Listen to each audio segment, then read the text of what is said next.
العالمين اللهم صل على سيدنا محمد اللهم صل عليه وسلم. அன்புக்குரிய சகோதரர்களே, நபிமார்கள் வரலாற்று தொடரிலே இன்று நாம் பார்க்கக்கூடிய இறை தூதர் ஹதரத் ஹூத் அலைஹிஸ்ஸலாம். நேற்று நூஹ் அலைஹிஸ்ஸலாமின் வரலாற்றை பார்த்தோம்.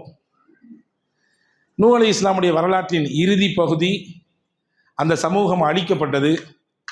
அவர்களுக்கு வேதனை வந்தது ரூபம், வெள்ளப்பெருக்கு, சுனாமி. அந்த சுனாமியிலே அந்த சமுதாயம் அப்படி கரைஞ்சு போயிடுச்சு. அதுக்கு அடுத்து நூஹ் அலைஹிஸ்ஸலாம் 350 வருஷம் வாழ்ந்தாங்கன்னு சொல்லியிருந்தோம். புதிதாக ஒரு சமூகம் உருவானது. அதற்கடுத்து நீங்கள் நேற்று கேட்கும் பொழுது நீங்கள் கண்டிப்பாக யோசிச்சிருப்பீங்க. கப்பலை கிளப்பும் போது எல்லாத்துலேயும் 2 ஜோடியை பிடிச்சி போட்டுங்கன்னு அல்லாஹ் சொன்னானல்ல, அது எதற்கு என்றால் நியூ ஜென்ரேஷன். ஹதரத் நூஹ் அலைஹிஸ்ஸலாமுக்கு பிறகு ஒரு புது படைப்பு, அதாவது ஒரு புது ஒரு சமூகம் உருவானது. அப்படியான ஒரு திட்டத்திற்கு தான் அல்லாஹு தஆலா அந்த மாதிரியான ஒரு காரியத்தை சொன்னான். இப்போ நூஹ் அலைஹிஸ்ஸலாமுடைய காலத்துக்கு பிறகு ஹூத் என்ற நபி வருகிறார்கள். அவர்களின் பணி என்ன?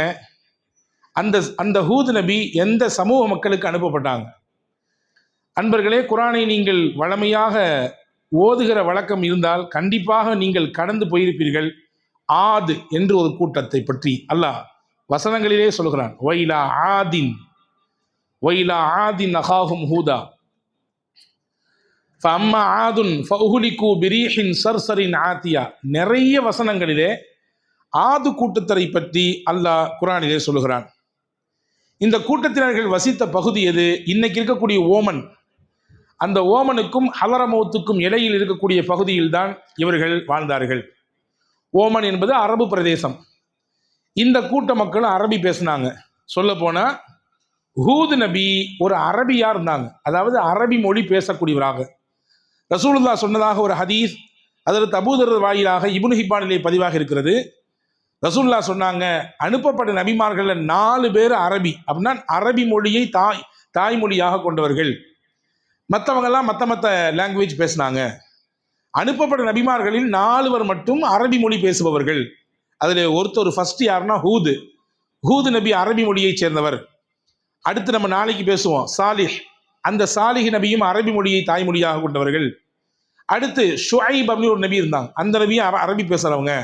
அடுத்து நான் யாரு? ரசூலுல்லாஹ் சொல்கிறாங்க, நபி அரபி தானே, அவர்கள் அங்கே அரபு நாட்டில் தானே பிறந்தாங்க, அவங்க அரபு மொழி பேசக்கூடிய மக்களுக்கு மத்தியிலே தான் வாழ்ந்தாங்க. அப்போ இந்த 4 நபிமார்களும் அரபி மொழியை தாய்மொழியாக கொண்டவர்கள் என்று பெருமானார் ஸல்லல்லாஹு அலைஹி வஸல்லம் சொன்னாங்க. சொல்லிட்டு வரலாற்றில் இப்படி ஒரு செய்தி வருகிறது. முதலில் அரபு மொழியை யார் பேசினா அப்படின்னா ஹூத் அலைஹிஸ்ஸலாம் தான் பேசினாங்க. ஹூத் அலைஹிஸ்ஸலாம் தான் முதலில் அரபு மொழியை பேசினார்கள். இப்போ அரபு மொழியின் உருவாக்கத்திற்கு பின்னால் ஹூத் அலைஹிஸ்ஸலாம் இருக்கிறார்கள் என்பதை நாம் இங்கே கவனத்தில் கொள்ள வேண்டும். சரி, ஹூத் அலைஹிஸ்ஸலாம் அவர்களை பற்றியும் ஆது சமூகத்தை பற்றியும் அல்லாஹ் குர்ஆன்ல என்ன சொல்றான்? அல்லாஹ் சொல்லுகிறான், வذ்குரு இத் ஜஅலகும் குலஃபா மின் பஅதி நூஹி வஸாதகும் ஃபில் ஹல்கி பஸ்தா. அல்லாஹ் சொல்லுகிறான், அந்த ஆது கூட்டத்தினரை பற்றி அல்லாஹ் பேசலாம். அவங்கள்ட்ட டைரக்டா பேசலாம். ஆது கூட்டத்தினர்களே, நீங்க நினைச்சு பாருங்க, உங்களை நூஹ் கூட்டத்துக்கு பிறகு உங்களை கொண்டு வந்திருக்கிறோம். நூஹ் அழிச்சாச்சு. அவங்க பண்ண அழிச்சாட்டியும் அட்டுழியும், அவங்க பண்ண இறை மறுப்பு, இதற்காக வேண்டி அழித்து தொடை தெரிந்து ஒரு புது சமுதாயமா அவங்களை கொண்டு வந்திருக்கிறோம். நீங்க என்ன செஞ்சுக்கணும்? இதிலிருந்து நீங்க படிப்பினை பெற்றிருக்கணும்.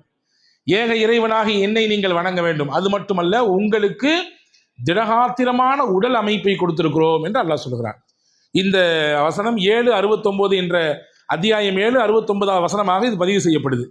அப்படின்னா என்ன சொல்றான்னா, அல்லாஹ் இந்த உலகத்திலேயே நல்ல வலுவான சமூகமாக இருந்தவர்கள் ஆது சமுதாயம். உடலை பார்த்தா ஆஜானுபாகவான உடல் கட்டு இருக்கும். வரலாற்றிலே வருகிறது, அவர்களின் உயரம் என்ன தெரியுமா? எத்தனை அடி இருப்பாங்க தெரியுமா? 60 அடியிலிருந்து கிட்டத்தட்ட 100 அடி இருப்பாங்களாம் ஒரு ஆள். நம்ம இன்னைக்கு 6 அடி இருந்தாலே பெருசு, 7 டூ மச்சி. அதெல்லாம் எங்கேயாவது ஒன்று பார்க்க முடியும் உலகத்தில். இவங்களுக்கு சராசரி அந்த நீளமே 60, அதுலேருந்து ஸ்டார்ட் ஆகி 100 அடி வரை இருப்பாங்களாமா. ஒன்னாச்சா? அடுத்து அல்லாஹ் இவங்களை பற்றி சொல்கிறான், அந்த ஆது கூட்டத்தை பற்றி. இரமதாத்தில் இமாத், இரம் என்ற நகரத்திற்கு சொந்தக்காரர்கள் என்றான் அல்லாஹ். இரம்னா என்ன? பெரிய பெரிய தூணு. அந்த நகரம் இருக்குத பிரம்மாண்டமான தொழில்நுட்பத்தோடு உருவாக்கப்பட்ட ஒரு நகரம், ஒரு சிட்டி. அது மட்டுமல்ல, பிரம்மாண்டமான பில்டிங்குகள் அங்கே இருக்கும், கட்டிடங்கள் இருக்கும். வானத்தை முட்டும் அளவிற்கு பெரிய பெரிய வீடுகளை கட்டி, பெரும் பெரும் தூணுகளை கட்டி வாழ்ந்தவர்கள் இவர்கள் என்று அல்லாஹ் சொல்கிறான். அது மட்டுமல்ல, அவங்களே பேசிக்கிட்டதை அல்லாஹ் குர்ஆன்ல பதிவு செய்கிறான். 41:15 41 அத்தியாயம் 11 வசனத்தில் அல்லாஹ் சொல்றான், அம்மா ஆதுன் ஃபஸ்தக்பரு ஃபில் அர்தி பிகைரில் ஹக் வகாலு மன் அஷத் மின்னா குவா. ஆது சமுதாயத்து மக்கள் பெருமைப்பட்டாங்க. அவங்க பெருமைப்படுறதுக்கு லாயிக்கே கிடையாது, ஆனா பெருமைப்பட்டாங்க. பெருமைப்பட்டு என்ன சொன்னாங்க? மன் அஷத் மின்னா குவா, இந்த பூமியிலே எங்களை விட பெரிய ஆள் யாரா இருக்கா? நாங்க எம்பிட்டு பலம் மிக்கவங்க தெரியுமா? எவ்வளவு வலு எங்களுக்கு இருக்கு தெரியுமா? எவ்வளவு சக்தி மிக்கவங்க தெரியுமா? எங்களை விட மிஞ்சினவங்க இந்த உலகத்துல யாரும் உண்டா? காட்டுங்க பார்ப்போம். வந்து ஒன்னுக்கு ஒன் டு ஒன் பார்த்துக்கலாம், மோதி பார்க்கலாம், வாங்க பார்ப்போம் யாராவது ஒருத்தவங்க அப்படின்னு பேசுனாங்க. அல்லாஹ் அதற்கு தொடர்ல சொல்றான், அவலம் யரவு அன்னல்லாஹ் அல்லதி ஹலகஹும் ஹுவ அஷத்து மின்ஹும் குவா. அவங்களுக்கு தெரிய வேண்டாமா அவங்கள படைச்சதே அல்லாஹ் தான், அவங்களோட சக்தியானவன் அல்லாஹ் நமக்கு தெரிய வேண்டாமா அப்படின்னு அல்லாஹ் கேட்குறான். அப்ப நாங்க வலுவானவங்கன்றதை அவங்க காமிச்சாங்க, பெருமைப்பட்டு பேசினாங்க, குர்ஆன் சொல்லுகிறது. அது மட்டுமல்ல, கரடுமுரடான பகுதிகளிலே பிரம்மாண்டமான மலை பகுதிகளிலே வீடு கட்டி வாழ்ந்தார்கள் என்று குர்ஆன் சொல்கிறது. தபுனு நபி குல்லி ரீஇன் ஆயத்தன் தபசூன் 26 அத்தியாயத்திலே 128 வசனத்தில் அல்லாஹ் சொல்கிறான். கரடுமுரடான மலை பகுதிகளில் கூட ரொம்ப ரொம்ப அழகா வீடு கட்டிடுவாங்க. அந்த தொழில்நுட்பமும் அந்த அறிவும் அந்த ஆற்றலும் ஆது சமுதாயத்துக்கு அல்லாஹ் கொடுத்திருந்தான். சரி, இதெல்லாம் கொடுத்து என்னத்துக்கு? அல்லாஹ் சொன்னது மாதிரி அவங்க வாழலையே. ஆது கூட்டம் வரம்பு மீறி அவர்கள் பெருமைப்பட்டு தங்களுக்கு உடலால சக்தி இருக்கு, நம்ம பெரிய வலுவான சமுதாயம் அப்படின்னு சொல்லி அதன் மேல சார்ந்திருந்ததுனால அல்லாஹ் ஹூத் நபியை அனுப்புனான். ஹூத் நபி யாரு? அந்த சமூகத்தில் உள்ள ஒரு ஆள் தான், வேற யாரும் கிடையாது. வெளியூருக்காரர் கிடையாது, வெளி மாநிலத்துக்காரர் கிடையாது, அந்நியர் கிடையாது, அவங்கள்லேருந்தே ஒரு ஆள் தான். பொதுவாகவே நபிமார்கள் வரலாற்று செய்தியை படிக்கும் பொழுது நம்ம ஒரு விஷயத்தை உள்வாங்கிக்கணும். ஒவ்வொரு சமூக மக்களுக்கும் அல்லாஹ் நபியை தேர்வு செய்யும் பொழுது அந்த கம்யூனிட்டிலேருந்தே அல்லாஹ் எடுப்பான், அந்த ஊர்லேருந்தே அல்லாஹ் எடுப்பான். ஏன்னா அந்நியரும் சொல்லக்கூடாது. இல்லை, நீ என்ன இங்கே வந்து பேசுகிற, உனக்கு இந்த ஊரா, என்னதானா நீ புழைக்க வந்தவன் தானே, இன்னைக்கு பேசுகிறாங்களா இல்லையா? இன்னைக்கு சில ஊர்களிலே பார்க்க முடிகிறது, என்னதான் பேசினாலும் புழைக்க தானே வந்தீங்க, இங்கே இருங்க, நாங்கள்லாம் சொந்த ஊருக்காரங்க அப்படின்னு சொல்லி கடந்து போகக்கூடிய ஊர் இருக்கிறதா இல்லையா? இன்னும் சொல்ல போனா வருத்தமான விஷயம்தான், ஆனால் பதிவு செய்ய வேண்டிய விஷயம். சொந்த ஊரில் இருந்தால் ஒரு மாதிரி, அந்நியர் வந்து வெளியூர்ல இருந்து இங்க வீடு வாசல் தோட்டம் துறவு எல்லாம் இருந்தாலும் கூட சில ஊர்களிலே அவர்களுக்கு அங்கீகாரமே கிடையாது. என்னதான் நீ வெளியூர்கார அவ்வளவுதான் அப்படின்ற பார்வை இன்னைக்கும் இருக்கிறது. அப்ப இதையெல்லாம் மாற்றணுன்றதுக்காக வேண்டிய அல்லாஹ் ஒவ்வொரு கூட்டத்துக்கும் நபியை அனுப்பும் பொழுது அவங்கள்லேருந்தே எடுப்பான், அவங்கள்லேருந்து எடுத்து அவங்களுக்கு வழிகாட்ட சொல்லுவான். அல்லாஹ் அதான் சொல்றான், வைலா ஆதின் அகாஹும் ஹூதா. ஹூது என்பவர்கள் ஆது சமூகத்திலே ஒருத்தவர் தான், அந்த சமூகத்திலிருந்தே அல்லாஹ் எடுத்தான். அதற்கு ரசூலுல்லாவை எங்கேருந்து எடுத்தான்? குறைஷிகள் இருந்து அல்லாஹ் எடுத்தான். ரசூலுல்லாவை எப்படி தேர்வு செய்தான்? அந்த மக்களுக்கு, மக்கா மக்களுக்கு அவங்களுடைய தலையில உரைக்கிற மாதிரி சத்தியத்தை சொல்லணும். வேற ஊருக்காரெல்லாம் அல்லாஹ் தேர்வு செய்யல, அந்த ஊர்ல இருந்து அந்த குறைஷிலே அந்த பனு ஹாஷிம்லேயே உள்ள ஒருத்தர் எடுத்து அந்த மக்களுக்கு ஹஜ்ரத் ரசூலுல்லாஹி ஸல்லல்லாஹு அலைஹி வஸல்லம் வைத்து வழிகாட்டினான். அப்ப இதுதான் அவங்களுக்கு வெறுப்பை ஏற்படுத்துச்சு, அதே நேரத்தில் இதுதான் அவங்களுக்கு ஒரு நெருக்கத்தை ஏற்படுத்துச்சு. அபூ ஜஹல், ஷைபா, உத்துபாக்கெல்லாம் நம்மளையெல்லாம் விட இவரோட பெரிய ஆளா நம்ம சமுதாயம் அப்படின்ற ஒரு காழ்ப்புணர்ச்சியும் ஏற்படுத்திச்சு. அதே நேரத்தில் அபூபக்கர், ஹதீஜா, அலி ரலியல்லாஹு அன்ஹு போன்ற பெருமக்களுக்கெல்லாம் தங்கள்ல ஒரு ஆள் இவரு, நம்ம பார்த்து வளர்ந்தவர், எவ்வளவு நாணயமானவர், எவ்வளவு உண்மையானவர் அப்படின்ற ஈடுபாட்டை கொடுத்துச்சு.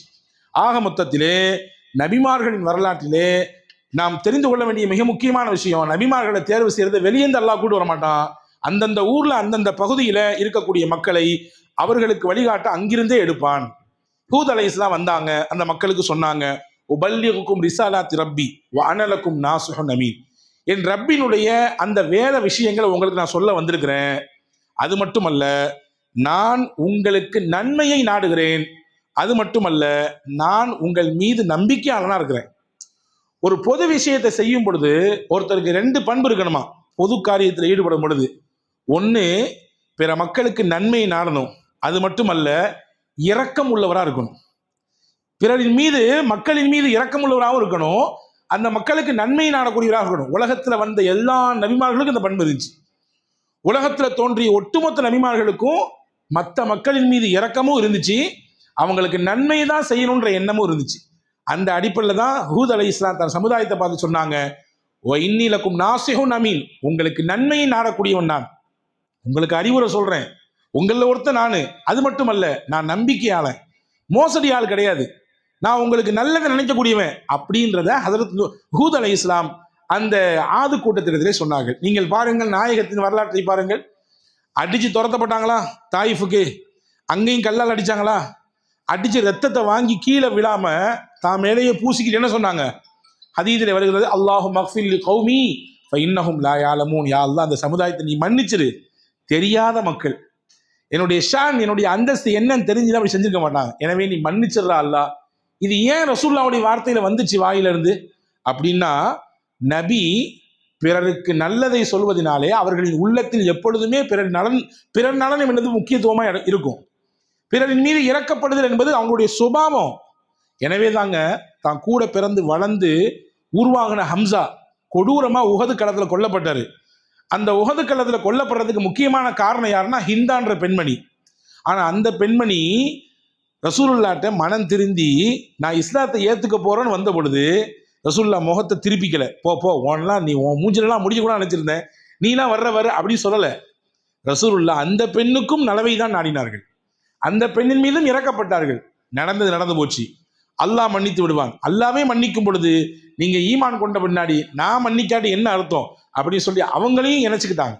இப்போ நபிமார்களின் குணம் என்னவென்றால், பொது விஷயத்தில் ஈடுபடும் பொழுது நல்ல பிறரின் மீது நல்ல அபிப்பிராயம் வைக்கணும், அதே மாதிரி அவர்கள் மீது இரக்கம் உள்ளவர்களாக இருக்க வேண்டும் என்பதை இந்த விஷயம் நமக்கு சொல்லித்தருது. அப்ப ஆது சமுதாயம் என்ன சொல்லுச்சு, இவங்க இப்படி எடுத்து சொல்லும் பொழுது, எங்கள்கிட்ட போதிய ஆதாரம் இல்லை நீ நபின்றதுக்கு, ஹூதே எங்களோடய நடமாடிட்டு எங்களோடய வந்துக்கிட்டு போயிட்டு இருக்கிறீங்க, எங்கள்கிட்ட போதிய ஆதாரம் இல்லை, உங்களெல்லாம் நான் இப்போ ஏத்துக்கிற மாதிரி எங்களுக்கு தெரியல. அது மட்டும் இல்லை ஹூதே, நீ இப்படிலாம் பேசிக்கிட்டு இருக்கிறிய, அதுக்கு என்ன தெரியுமா காரணம், எங்க கடவுள் இருக்குல்ல, அந்த கடவுள் உன் மேல சாபம் விட்டு போட தெரியுது, அதனால உனக்கு பைத்தியம் பிடிச்சி போட தெரியுது, கொஞ்சம் மண்டக்கோளாறு ஏற்பட்டு போடுச்சு தெரியுது, அதனாலதான் நீ இப்படி பேசிட்டு அலையிற, அதனால பேசாம இரு, அமைதியா இருந்துக்கோ, பார்த்துக்கோ என்று ஹதரத் ஹூத் அலைஹிஸ்ஸலாமை சாடி பேசினார்கள். ஒரு கட்டத்துக்கு மேல ஹூதே இப்படியே நீ பேசிக்கொண்டு அலைந்தால் உன்னை நாங்க தீர்த்து கட்டிடுவோம் அப்படின்ற மாதிரிலாம் பேச ஆரம்பிச்சிட்டாங்க, உனக்கு எதிராக நாங்கள் ஒன்று கூடி விடுவோம் அப்படின்னு பயம் கொடுத்த ஆரம்பிச்சாங்க. அப்பதான் ஹூத் அலைஹிஸ்ஸலாம் சொன்னாங்க, மின்தூனி ஃபகீதூனி ஜமீஆ சும்ம லா துன்திரூன், எனக்கு எதிராக நீங்க என்னெல்லாம் சதி திட்டம் தீர்வு நினைக்கிறீங்களோ தீட்டுங்க, எனக்கு ஆப்போசிட்டா என்னெல்லாம் செய்யணும்னு நினைக்கிறீங்களோ எல்லாம் செய்யுங்க, சேர்ந்துக்குங்க, தனியெல்லாம் செய்யாதீங்க, மொத்தமா சேர்ந்துக்குங்க, கூட்டமா சேர்ந்துட்டு எனக்கு ஆப்போசிட்டா என்னெல்லாம் செய்யணும்னு நினைக்கிறியோ செஞ்சுக்கோ. இன்னி தவக்கல்து அலல்லாஹி ரப்பி வ ரப்பிக்கும், என்னை படைத்த உங்களை படைத்த ரப்பின் மீது நான் நம்பிக்கை வச்சிருக்கேன், அவன் நாடாம ஒரு துரும்பு கூட உங்கள்கிட்ட எனக்கு எந்த பாதிப்பும் வராதுன்னா, இதான் நம்பிக்கை. அவங்க அப்படி பண்ணிடுவாங்களோ இவங்க அப்படி பண்ணிடுவாங்களோ, நமக்கு ஆப்போசிட்டா நடந்துருமோ, எதுவும் நம்ம எப்படியாவது ஆயிடுவோமோ, நம்ம தொழில் முடங்கி போயிருமோ, அப்படியோ இப்படியோ புதுசா அவன் தொலைஞ்சிட்டானே, நம்ம வியாபாரம் போச்சா க்ளோஸா. தவக்கல் என்பது அல்லாஹ் மீது இருக்க வேண்டும். அந்த உறுதியான நம்பிக்கை ஒரு மனிதனுக்கு இருக்குமே ஆனால் என்ன பாதிப்பும் நமக்கு என்ன ஒரு கஷ்டமும் ஏற்படாது. இப்னு அப்பாஸ் ரலியல்லாஹு ரசூலுல்லாஹ் தான் சொல்லி கொடுத்தாங்க, அல்லாஹ்வின் மீது நம்பிக்கை வை, உலகமே சேர்ந்து உனக்கு எதிராக திட்டம் தீட்டினாலும் ஒரு துரும்ப கூட உனக்கு எதிராக கொண்டு வர முடியாது. அல்லாஹ் மீது நம்பிக்கை வை, உலகமே சேர்ந்து உனக்கு ஒரு நன்மை செய்யணும்னு நாடிச்சு, அல்லாஹ் நாடலை, நடக்காதுன்னாங்க. ஒரு நன்மை உனக்கு வரனாலும் சரி, ஒரு தீமை மக்கள்கிட்ட ஏற்பட்டாலும் சரி, அல்லாஹ்வினுடைய நாட்டம் வேணும், இதான்பா நம்பிக்கைன்னு சொல்லி கொடுத்தாங்க. ஹஜ்ரத் ரசூலுல்லாஹி ஸல்லல்லாஹு அலைஹி வஸல்லம் மக்காலேருந்து மதீனாவுக்கு போறாங்க. ஆனா நபியை கொன்றணும், இன்னைக்கு ராத்திரி முடிச்சிடணும், ஆளை க்ளோஸ் பண்ணிடணும் அப்படின்னு எதிரிகள்லாம் திட்டம் போட்டாச்சு. போட்டது மட்டும் இல்ல, நபியினுடைய வீட்டை சுத்தி ஆயுதத்தோட ஒரு பெரிய பலமிக்க கூட்டம் நிக்குது. நபிக்கு அல்லாஹ் இதை அறிவிப்பு செஞ்சுட்டான், எப்படி உங்களை முடிக்கிறதுக்கு சுத்தி ஆள் நிக்குது, கையில பெரிய கத்தி கபடா பெரிய பெரிய ஆயுதம்லாம் இருக்குது. அது மட்டுமல்ல, உங்களை தீர்த்து கட்டி அதுல பிரச்சனை வந்தாலும் அதை ஏத்துக்கிறதுக்கு ஒரு பெரிய கூட்டம் தயாரா இருக்குது, நான் ஏத்துக்கிறேன், அது அவங்க குடும்பத்துக்கு என்ன பதில் சொல்லணுமோ நான் சொல்லிக்கிறேன் அப்படின்ற மாதிரியான ஒரு லெவல்ல இருக்கிறாங்க. அதனால இருந்தாலும் நீங்க பயப்படாம கிளம்புங்க, அல்லாஹ் நான் இருக்கிறேன்னு சொல்லிட்டான். யோசிச்சு பாருங்க, ஒண்ணும் இல்லை, ஏதோ ஒரு சமயங்கள்ல நம்ம வீட்டை சுட்டி ஒரு 4 போலீஸ் நின்னாலே நமக்கு ஒரு மாதிரி கப்புங்குது. ஏன் வந்தாங்க? நம்ம வீட்லையா அல்லது பக்கத்துலையா அல்லது வேற எங்கேயாவதா? இருக்கா இல்லையா? ஒரு காவல்துறையை பார்த்தாலே சில நேரங்களில் நமக்கு பதட்டம் ஏற்படுது. ஆயுதத்தோடு ஒரு பெருங்கொண்ட கூட்டம் முகமது நபியை சுற்றி நிற்கிறார்கள். அல்லாவின் திருத்தூதர் ஸல்லல்லாஹு அலைஹி வஸல்லம் தன்னுடைய இடத்துல அலி ரலியல்லாஹு படுக்க வச்சுட்டு கிளம்பி தனியாக தான் வெளியே போனாங்க. எல்லாரும் பார்த்துக்கிட்டு தான் இருந்தான். கண்ணு திறந்தா இருந்துச்சு. ஆனால் அல்லாஹ் சொல்றான், அந்த கண்ணுக்கு மேலே திரையை நம்ம போட்டோன்றான். அதான் குர்ஆன்ல யாசீன் சொல்கிறான், வஜஅல்னா மின் பைனி ஐதீஹிம் சத்தா வமின் கல்விஹிம் சத்தா ஃபஅக்ஷைனாஹும் ஃபஹும் லா யுப்சிரூன். அவர்களுக்கு முன்னாலையும் பின்னாலையும் க்ளோஸ் பண்ணிட்டோம், திரையை போட்டு மறைச்சிட்டோம், அவங்களுக்கு பார்வை தெரியல, மங்கி போச்சுன்னு அல்லாஹ் சொல்றான். இப்போ இது எங்க வந்துச்சு? இந்த நம்பிக்கை எப்படி வந்துச்சு? அல்லாஹ் இருக்கும் பொழுது இம்புட்டு பெரிய ஆயுதத்தோட எவ்வளவு பெரிய கூட்டம் இருந்தாலும் நம்மளை ஒன்றும் செய்ய முடியாதுன்றது நம்பிக்கை கற்றுக் கொடுத்தாங்க. அதே மாதிரிதான் ஹூத் அலைஹிஸ்ஸலாம் சொன்னாங்க, எனக்கு ஆப்போசிட்டா எம்புட்டு கூட்டம் சேர்ந்தாலும் சேருங்கடா, என்னெல்லாம் செய்ய நினைக்கிறத செய்யுங்க, அல்லாஹ் நாடாம ஒன்றும் நடக்காது, நிச்சயமா என்ன அல்லாஹ் கைவிட மாட்டான்னு சொன்னாங்க. அப்படி எடுத்து சொல்லிக்கிட்டே இருக்காங்க. கூட்டத்தில் பார்க்கும்போது, தனியா பார்க்கும்போது மக்கள்கிட்ட உபதேசிச்சுட்டே இருக்காங்க. ஆனா அவங்க சொல்றாங்க, காலு சவாஉன் அலைனா அவ் வாழ்த்த அம்லம் தக்கும் மினல் வாயிதீன். நீங்க எங்களுக்கு உபதேசம் செஞ்சாலும் சரி செய்யாட்டியும் சரி எங்க மண்டையில ஏறாது, நாங்க உங்க வழியை வரமாட்டோம். இன்னஹாதா இல்லா ஹுலுக்குல் அவ்வலின். எங்கள் முன்னோர்கள் இப்படிதான் வாழ்ந்திருக்காங்க, அந்த மாதிரி தான் நாங்க வாழ போறோம், உங்க வழியெல்லாம் வரமாட்டோம். அது மட்டும் இல்ல, சேர்த்து சொன்னா ஒமா நஹ்னு பிமுஅzzபீன். நீங்க என்னமோ சொல்லிக்கிட்டு இருக்கீங்க ஹூதே, நீங்க என் பேச்சை கேட்கலன்னா அல்லாஹ்வுடைய வேதனை வரும் சொல்றீங்கல்ல, எங்களெல்லாம் எந்த வேதனையும் ஒன்றும் செய்யாது, ஏன்னா நாங்க பலசாலிகள், எம்பிட்டு பெரிய வேதனை வந்தாலும் தாக்கு பிடிக்கிற அளவுக்கு உண்டான சக்தி எங்களுக்கு இருக்குது, பார்த்துக்கலாம், எங்களெல்லாம் எந்த வேதனையும் ஒன்றும் செய்யாது அப்படின்னு சொன்னாங்க. இப்பதான் இவ்வளவு நாட்கள் பல்லாண்டுகள் பல நூற்றாண்டுகள் அந்த மக்களோடு கிடந்து உருண்ட ஹூத் அலைஹிஸ்ஸலாம் அடுத்து யா அல்லாஹ் என்ன செய்வது என்று கேட்கும் பொழுதுதான் அல்லாஹ் சொன்னான், இவ்வளவு நாளும் இவர்கள் உங்களுடைய பேச்சுக்கு மரியாதை கொடுக்காமல் இருந்ததினாலே, நேர்வழியை நீங்கள் தெளிவாக காட்டியும் அவங்க எடுத்துக்க மனம் இல்லாததுனால, அது மட்டுமல்ல எங்க உடம்பு சக்தியை வச்சு யாரும் எங்க பக்கத்தில் வர முடியாது அப்படின்ற ஆணவமும் அகமாவும் அவங்க தலைக்கு மேலே ஏறிட்டதுனால இப்ப நான் யாருன்னு காட்ட போறேன்டா அல்லாஹ், நான் யாருன்னு காட்ட போறேன்டான். இப்ப முதல்ல என்ன செஞ்சான் அல்லாஹ்? அந்த கூட்டத்துக்கு மழையை கொடுக்கல. வருஷத்துல ஒரு தடவை பருவ காலத்துல மழை பெய்யணும், பெய்யாட்டி என்ன ஆகும்? பஞ்சம்தான், வறுமை தான், எல்லாம் விலைவாசி ஏற்றம் தான், இருக்குதா இல்லையா? 3 வருஷம் மழை வரல. 3 வருஷம் மழை பெய்யலன்ற போதே ஹூத் அலைஹிஸ்ஸலாம் உணர்த்துறாங்க, ஓப்பா இது எச்சரிக்கை, உங்களுக்கு அல்லாஹ் தர்றான் எச்சரிக்கை, பார்த்துக்கோ புரிஞ்சுக்கோ. இன்னைக்கு நம்ம மழை பெய்யலன்னா என்ன செய்யறோம்? என்ன செய்யணும்? மார்க்கம் என்ன சொல்லுது? அது காலநிலை பருவநிலை மாறி போச்சு, அதனால மழை வரல அப்படி சொல்ல முடியுமா? இல்ல, ஒரு மூமின் எப்படி சொல்லணும்னா, நாம யாரு செஞ்ச பாவத்தினால மழையை அல்லாஹ் தடுத்திருக்கானோ தெரியல, தௌபா செய்வோம், வாங்க எல்லாம் சேருங்க, வாங்க சலாத்துல் இஸ்திஸ்கா மழை தேடி தொழுவோம், வாங்க அல்லாஹ்வுக்கு முன்னாடி பின்னாடி கண்ணீர் சிந்துவோம் என்றுதான் மார்க்கம் கற்றுத்தந்திருக்குது இல்லையா? மழை இல்லாட்டி என்ன செய்யணும்? நம்ம காலத்தையோ பருவநிலை மாற்றத்தையோ குறை சொல்லக்கூடாது. நம்மள ஏதோ ஒரு தவறு தீங்கு ஏற்பட்டதுனாலதான் அல்லாஹ் தடுத்திருக்கிறான், வாங்க மன்னிப்பு கேட்போம். இதுதான் நாயகம் கற்றுத்தந்த வழி. இப்ப 3 வருஷம் மழை வரல. ஒரு கட்டத்துல அல்லாஹ் மழைக்கு முன்னால் அனுப்பக்கூடிய கருமேகத்தை அந்த ஊர் மக்களுக்கு அனுப்பினான். கருமேகத்தை பார்த்தவன என்ன ஆயிட்டாங்க? குஷி ஆயிட்டாங்க. என்ன குஷி? 3 வருஷம் மழை இல்லை, ஏதோ ஹூதே நீங்க சொல்லிட்டு இருந்தீங்களே, உங்களுக்கு வந்து எச்சரிக்கை செய்யறான் பாருங்க, வந்தாச்சு. என்ன வந்தாச்சு? கருமேகம் வந்தாச்சு, மழை பெய்ய போது, கொட்டுன்னு மழை பெய்ய போது, எங்களுக்கு இனிமே சந்தோஷம்தான், பஞ்சம் எல்லாம் வறுமை எல்லாம் தீரப்போகுது அப்படின்னு அந்த நேரத்திலையும் தங்களை முன்னிலைப்படுத்தித்தான் பேசினார்கள். ஆனால் அந்த கருமேகம் தான் அவர்களுக்கு ஆபத்தாக வந்தது. அந்த கருமேகத்திற்கு பின்னால் ஒரு கடும் காற்று அடித்தது. எந்த மாதிரி காற்று என்றால் சூறாவளி காற்று. எந்த அளவுக்கு அந்த காற்றினுடைய அந்த பவர் இருந்துச்சுன்னா, கிட்டத்தட்ட 7 இரவு 8 பகல் தொடர்ச்சியாக அடித்து கொண்டே இருந்தது. அவர்கள் எந்த அளவுக்கு தன்னுடைய உடல் திலகாத்திரத்தின் மீது நம்பிக்கை வச்சிருந்தாங்களோ, முறிஞ்சு போன பாக்கு மட்டையை போன்று ஆகிவிட்டார்கள். குர்ஆன் சொல்கிறது, அந்த அடித்த காற்றில் அவர்கள் இடம் தெரியாமல் மாறி போனார்கள். தங்களுடைய பலத்தின் மீது நம்பிக்கை வச்சிருந்தாங்க, எங்களை யாரும் எதுவும் செய்யாது, எந்த வேதனையும் தாக்கு பிடிக்கிறதுக்கு எங்களால முடியும் சொன்னாங்கல்ல. அல்லாஹ் மனிதன் சாதாரணமாக நினைக்கக்கூடிய காற்றை கொண்டு தடம் தெரியாமல் ஆக்கிவிட்டான். காற்று வலிமையான ஒரு ஆயுதம்ங்க, சாதாரண விஷயம் இல்லை இல்லையா? மனுஷனையே தூக்கி எரிஞ்சிடும் இல்லையா? பெரிய பெரிய கட்டிடத்தை இடித்து தள்ளிவிடும், பெரிய பெரிய தூண்களை கூட சரித்து தள்ளிவிடும். புயல் சமயங்களில் பார்க்க தான் செய்கிறோம் இல்லையா? அப்போ அந்த காற்றை கொண்டு இந்த சமூகம் அடிக்கப்பட்டது. எனவேதான் பெருமானார் ஸல்லல்லாஹு அலைஹி வஸல்லம் கருமேகங்களை பார்த்தால் என்ன செய்வாங்க, மேகங்கள் கருப்பா வந்துச்சுன்னு சொன்னா ஆயிஷா அம்மா சொல்றாங்க, சஹீஹ் முஸ்லிம்ல ஹதீஸ் வந்திருக்கிறது, ரசூலுல்லாஹ் குறுக்கு மறுக்கு நடப்பாங்களாம், வேக வேகமா நடப்பாங்களாம், அங்கிட்டு இங்கு நடப்பாங்களாம், ரொம்ப பதட்டமா இருப்பாங்களாம்.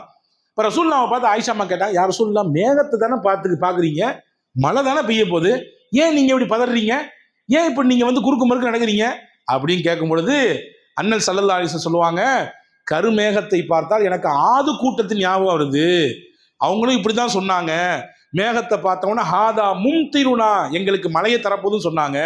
ஆனா கடைசியில அந்த மேகத்துக்கு பின்னால் அடித்த காற்று அவர்களை அழித்தது.